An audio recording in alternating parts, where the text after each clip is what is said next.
It's 6:22 a.m., September 7th. We're in the year of our Lord, 2019. President Jovenel Moise. Here's a picture of him right here.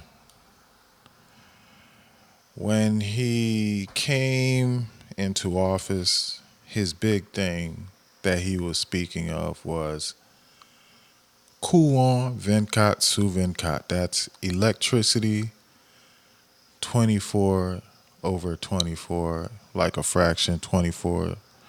Basically, it's like saying 24/7.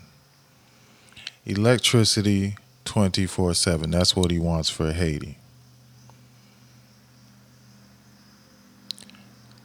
That was his big thing. That's what he believed he said he was going to do. He comes into power by very dubious means. I covered the elections very closely, um, and it wasn't an election, but that's what he was uh, going around saying. That was his energy for getting people to even listen to him. That he was going to do this. So Senator, and I remember this. Now the new Senate came in and they elected Yuri Latortue to become president of the Senate. And I remember really just sick to my stomach over that choice. Because Yuri had been an advisor to Martelli with all that was going on in his administration. He and Joseph Lambert were. Uh, Yuri was not in the Senate, but he was an advisor. So it's like, why? First, and Yuri's election. Now that was something. I mean, the presidential elections was bad, but his election was clear. Just they had people in the offices like he runs the Latibonite department. There was not a real election there at all. I think he could have possibly won anyways. He had scared the formidable competition away, and what was left was not really competition. And he could have possibly won anyways, but he wasn't even taking that chance. That was not an election that happened in that department. So, but either way, Yuri becomes president of the Senate, and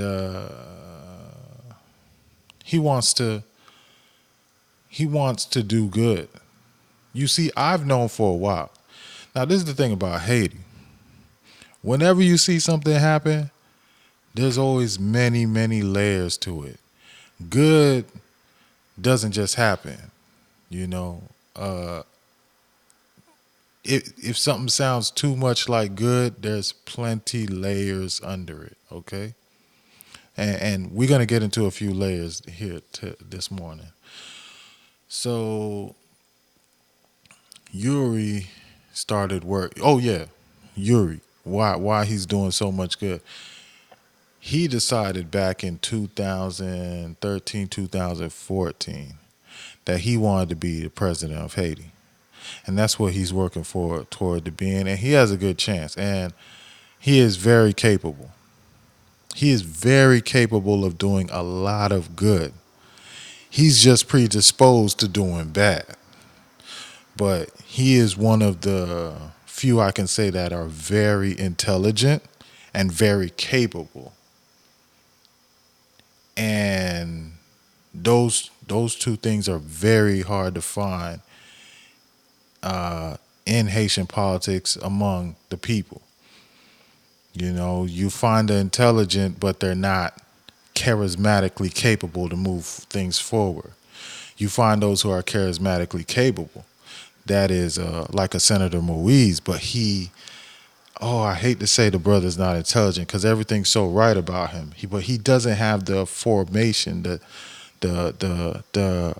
vocation, the training to be able to move things forward. You understand? So Joseph Lambert, Latour, these are some people that have those capabilities. Unfortunately, they are the most corrupt in the country. But that's what he's working for. He's working. Latour wants to be president, and he has a good chance of being president. All right. So he comes into office as a president of the Senate. The president of the Republic is saying that he wants to bring power to the country 24/7. Yuri Latour sets to work on it. He can make a majority move in any house. Yeah, he could be a senator and make a majority move in the Chamber of Deputies if he wants to. But they start working on it.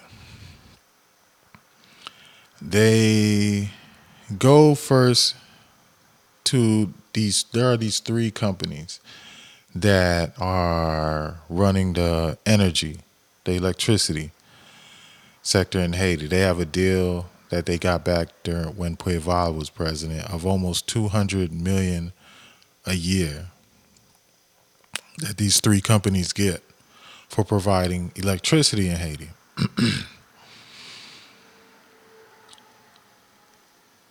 Senator Latour and the other senators were able to negotiate with these companies, do some research, and find out that the Haitian state can pay 120 million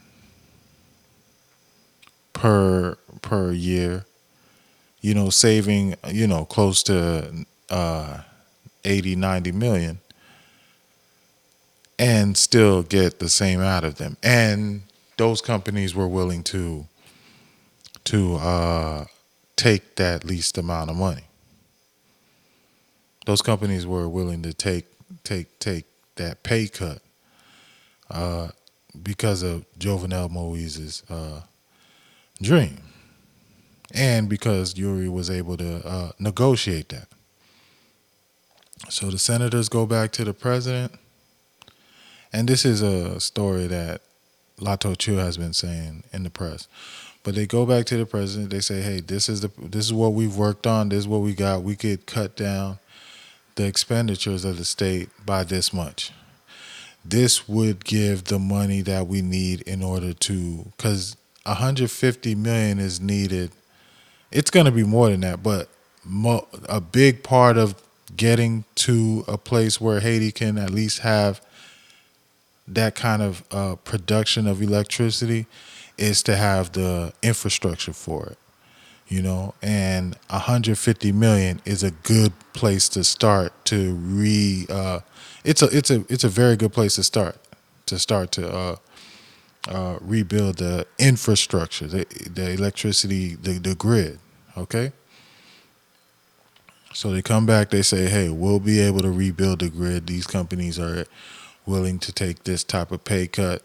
All you need to do is go and make it happen with them. You're the executive. You make things happen. They're the legislator. They make law happen.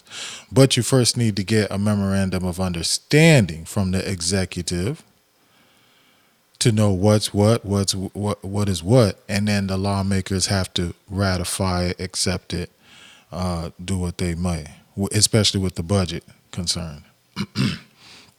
So they tell the president that. The president said, "Okay, oh, that's great. All right, I'm going to work on it." 1 month goes by, they hear nothing.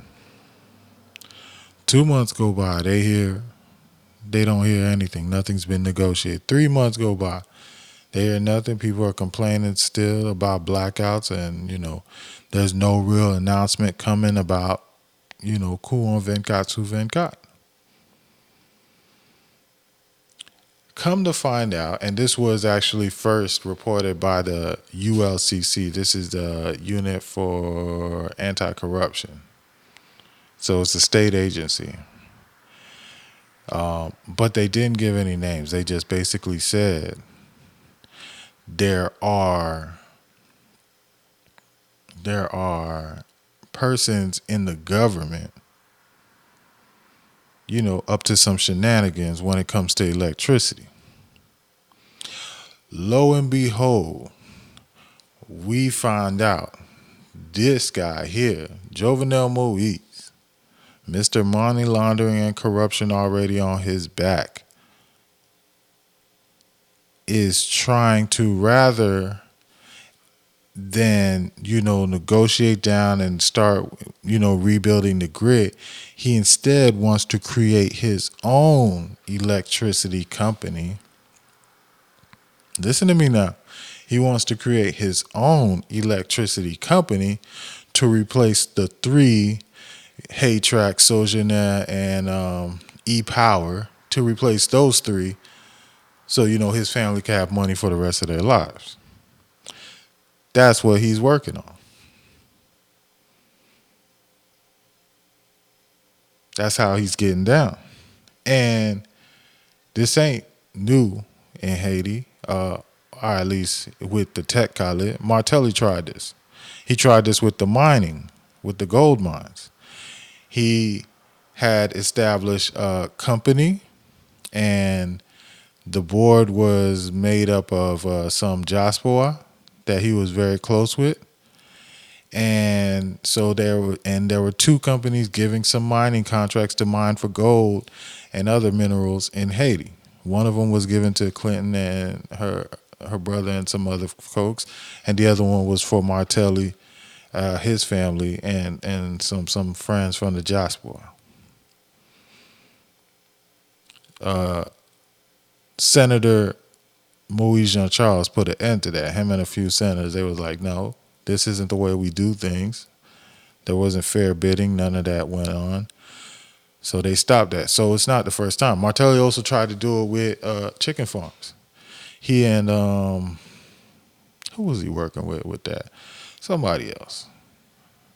This is all not the mining part, but at least with the chicken farms. This is allegedly, okay? This is allegedly. Martelli, when he decided to stop taking eggs from the Dominican Republic, and there was a picture. I'm gonna see if I can find it too. Eggs, Dominican. He decided to ban eggs from coming in from the Dominican Republic and a few other items. And there was like a picture put out of somebody tossing eggs on the pathway between the two countries. Somebody trying to bring in eggs.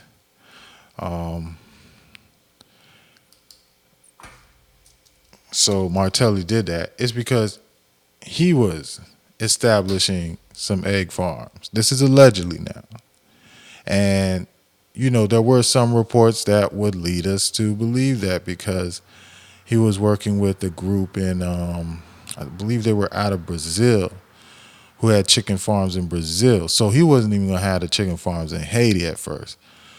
He was going to have them coming out of Brazil, and they were trying to set it up over there, and that was going to be Martelli's company, his family's company, and they were going to make money for the rest of their lives, being the only people out there putting out eggs, because all the eggs was going to be banned. Oh, the eggs are diseased, whatever, blah, blah, blah.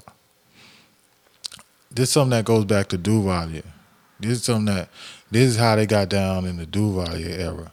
When I tell you, I'm going to start doing a series of, the most common lies that they tell you. And one of the most common lies that they try to tell you is that things just got bad. Is that they try to tell you it's in the past 30 years since the revolution from the Duvalier dictatorship that things is bad. And things were good under Duvalier. But everything that happened under Duvalier is the reason why we have what we have now. In fact, most of it is the replication of that people are trying to do, trying to replicate it. Only now we live in a society where people could actually speak, and we have social media, so you actually can't just lie to people. Duvalier had 10% literacy rate. That's horrible. We're at least 61% now, which is bad too, but 10% under Duvalier. throughout his administration. Right. 50% mortality rate. We're doing bad now. I think we're as high as in the maybe 20-25%, Mhm. but 50% is abysmal, and that's on the Duval. So you can't really just lie to people like that. But anyway, so that's what Jovenel was trying to do. He's trying to have his own electricity company, and this would be the start of his trouble. So when you see he's talking about he plans to outlast troubles, these are all troubles that he caused on himself. So let's get into this situation with the gasoline, which is another problem. And you're going to see how all these problems then are connected. So, because Jovenel, now see, when somebody comes into office and they got, big dossier on them, like criminal charges on them,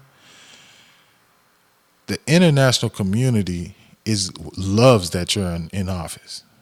Like, for example, if if you're in charge of Haiti, if you're in the government of Haiti, and you find something very compromising about the U.S. President Donald Trump, something very compromising, very embarrassing, especially if it's a crime in any country, you have, some uh, leverage over that president of another country. It's going to be hard to wield it in the terms of Haiti versus U.S.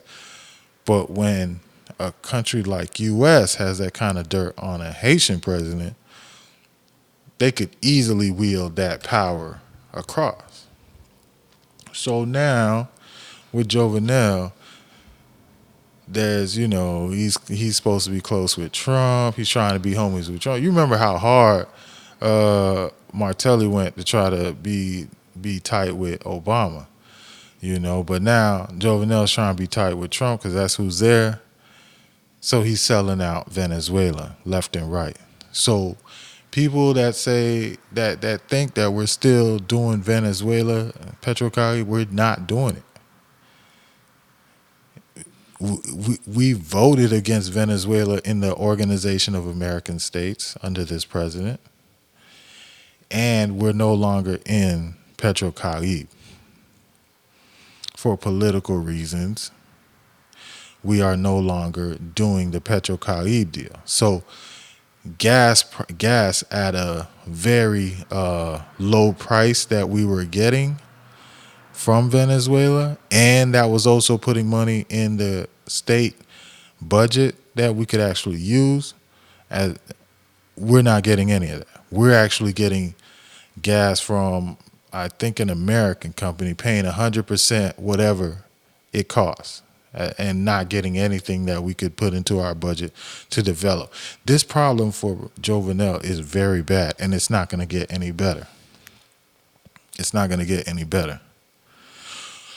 So we're out of the Petrocaribe deal, right? And last summer, they decide they're going to add some taxes to the gasoline in order to be able to collect money, because now they're realizing, damn, we don't have that extra money we used to get from Petrocaribe. We have debts, as well as we need to do stuff with the state. Things aren't the same anymore. So they think they're gonna just add a tax. Oh, as well, the price of gas was going up as well. So people weren't feeling that. So the price of gas going up, as well as they're adding a tax. They can't add the tax. People protest. They can't add the tax. But the price is still high because the price of gas went up, because we're not in the Petrocaribe. So they say that they're going to subsidize the gas because people out there protesting, right? Now, Dimitri Vorb, okay, he wanted a blunt in Haiti, yo. He goes after Let me see if I can find a picture of him for you guys. But he has an electricity company.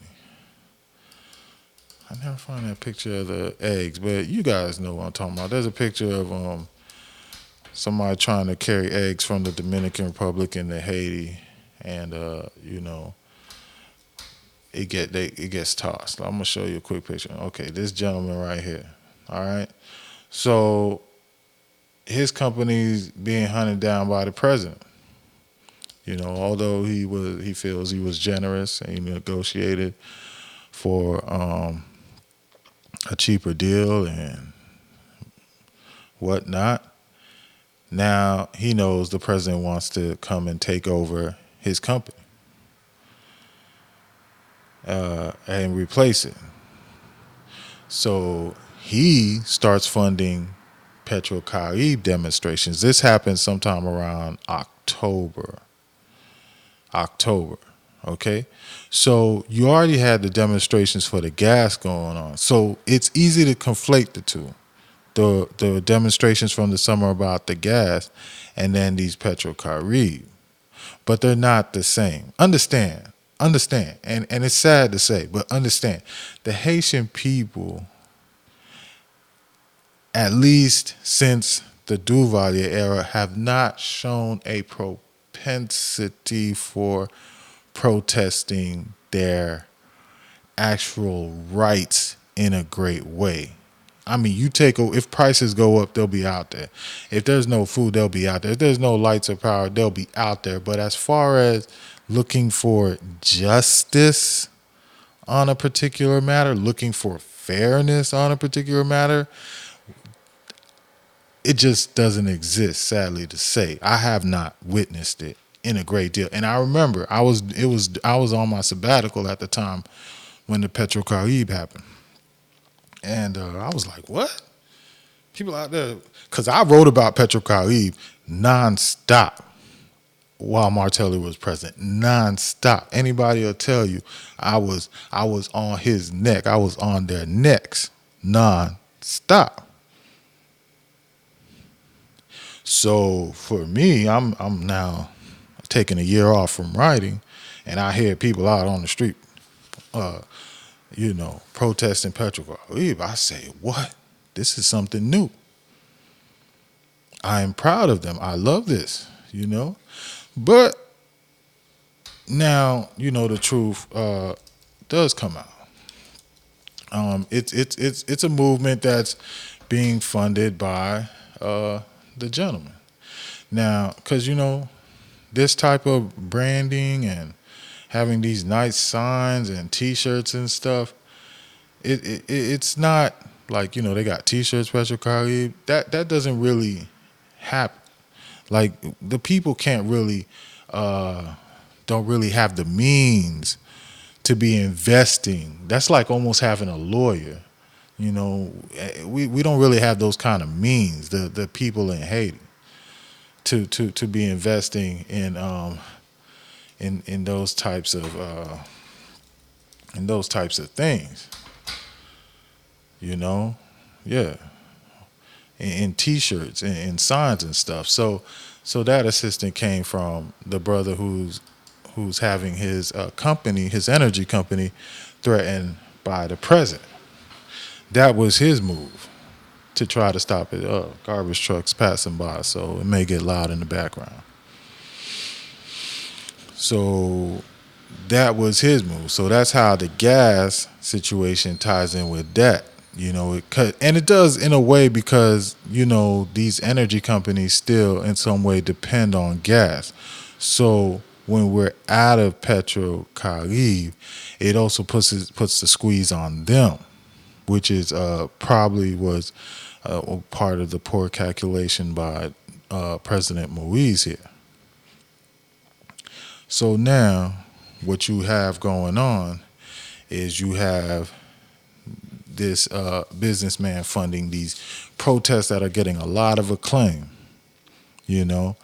Like I said, I was gonna stay on my I was gonna stay on my my hiatus. I wasn't gonna come out of it, but the news of these protests going on over something that actually has to do with justice and actually has will have wide ranging impacts, I was very excited to hear about it. And there was a lot of acclaim going on about the whole Petrocaribe situation. So what these guys go and do, they go back and hit them with the gangs.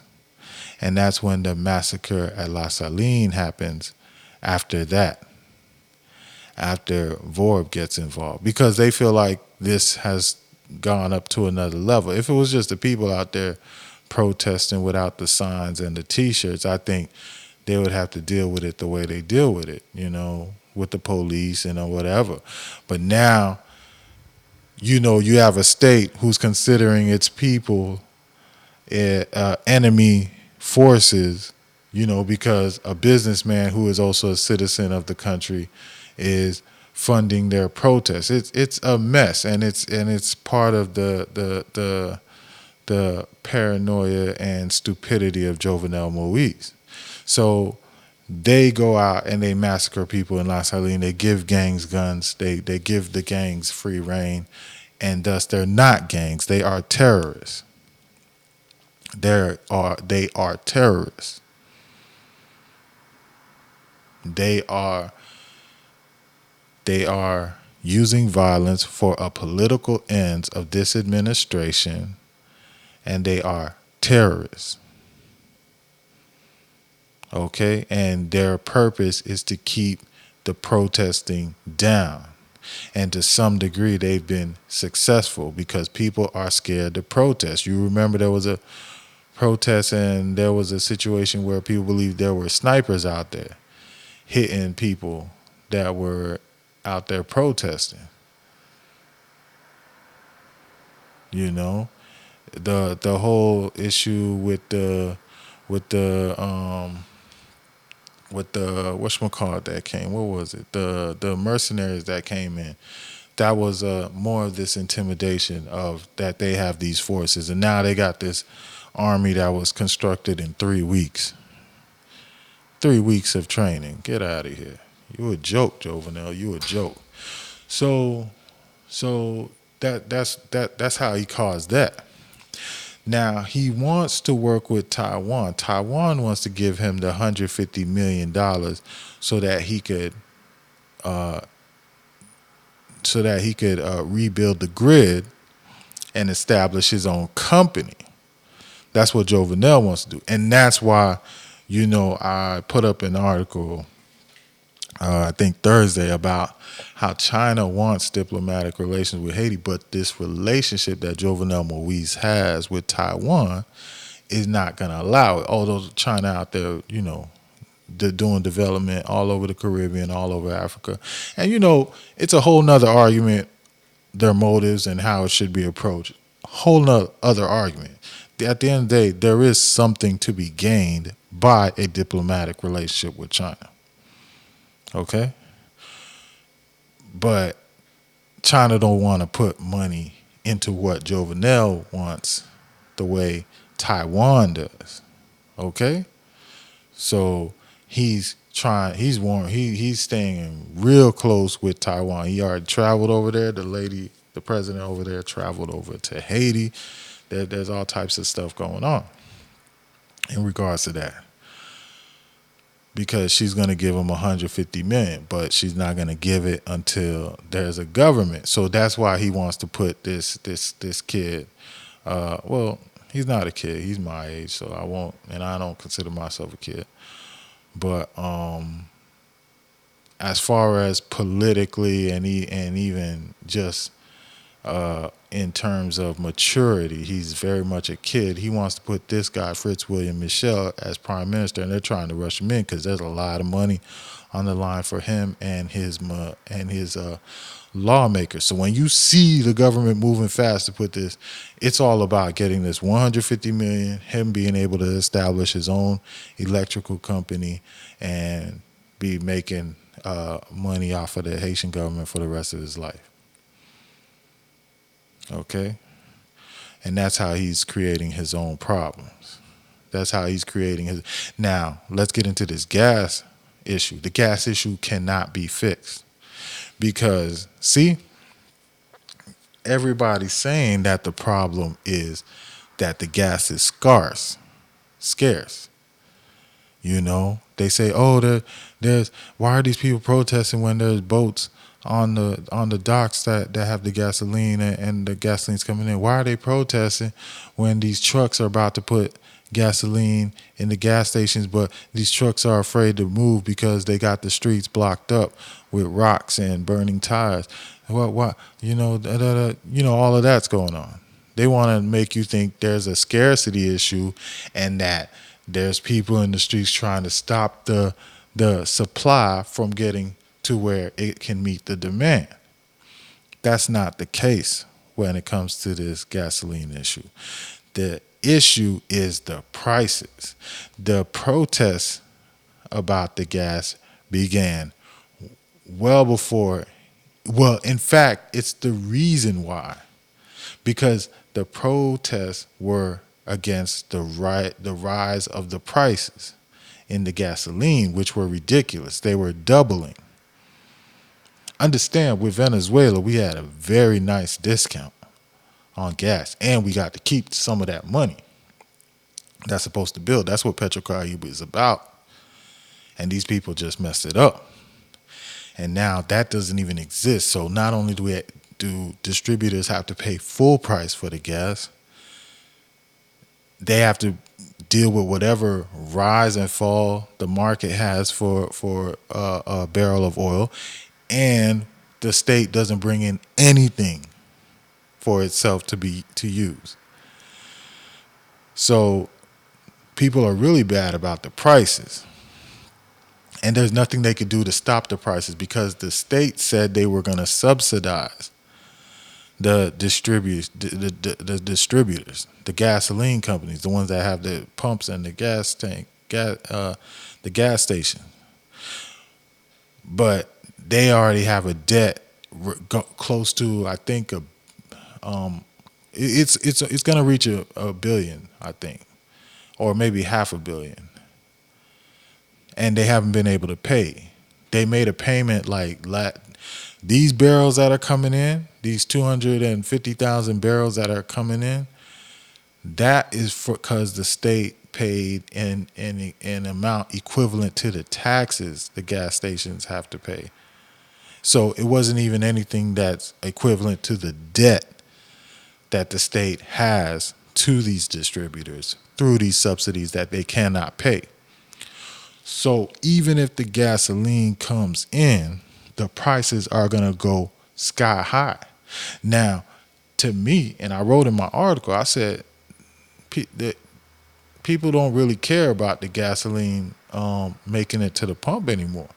Right now, they want to commandeer those vehicles. They want to, hijack them and sell it on the black market. And let me see if I could find it. And preemptively, the government said preemptively they were like, oh, they put some real stiff um, they put some real stiff consequences if you try to sell gas on the black market. And that goes like here's on Loop. I didn't put up an article about it, but let me just translate it for you guys. And the black market, gasoline, more than 8 million gallons of diesel would be delivered this Friday. This isn't it. There's either way. You could find it. The government commissioner, Paul Erons Villard, he had a press conference, and he essentially said, if there, here it is. Scoop FM article. That's the government commissioner right there. Oh, he's already telling you six à trois 36 mois de prison. So 6 to 36 months in prison for if you selling gas on the black market. That means if you're selling there, and this is preemptive. This was on the 5th, so this was I believe Thursday. Let me see. Yeah, Thursday. Preemptive before the gas even got there. Because they know the whole game now is to stop the trucks, hijack them, and then sell it on the black market. That's the whole game now. Because once it gets to the pumps, the price is going to be ridiculously high, and that's what the issue is. And there's nothing that can be done to stop it because the distributors cannot purchase the supply they need because they don't have the money. The government has not paid them, and the government can't pay them. So this is an issue that's not going to improve. It's not. Like the idea that all they need to do is get there was a hurricane. That's why it took a while, and now the hurricanes passed, so now they could get no. The prices aren't what they used to be, and that has to do with the self-inflicted wounds of this president and his greed. That's the T, folks. That's what's going on. You gotta, and I've had to do, I made a lot of phone calls and a bunch of stuff to try to actually get to this. You gotta listen to a lot of sources as well.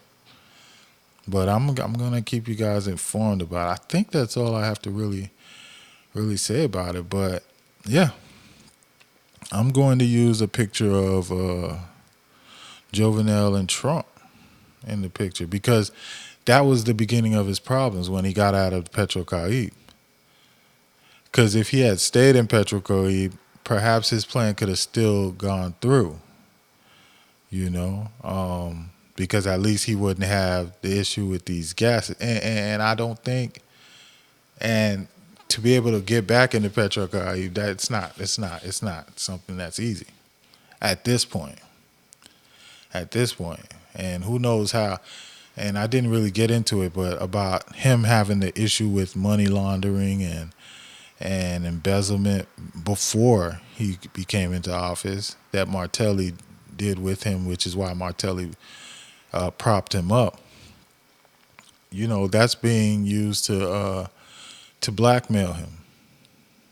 Yeah, that's what the U.S. is doing.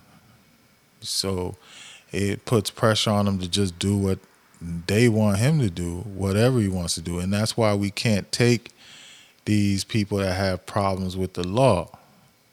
When Martelli says he did crack, we can't take him because you are vulnerable to blackmail. We need people, and that's a problem with Yuri Lato too. I think Yuri is smart to navigate those things, but it's not worth the risk for us. It's really not. It's not worth the international embarrassment. It's just not. And all you can expect is incremental change if the person in power already has to deal with those issues. And incremental change is not going to help Haiti. And that's all you can expect at best. At best. And that's not going to do a darn thing for Haiti, man. I think I've made this video long enough. I know I'm going to realize I didn't get to say everything I wanted to say. That's why it's so important we got to go live. But I did want to drop this. I do have another video I want to do. And then, of course, we got the going live planned for Friday evening, Friday the 13th coming up. So, happy Sabbath, everybody. Happy Saturday. Talk to you guys soon, and love you all.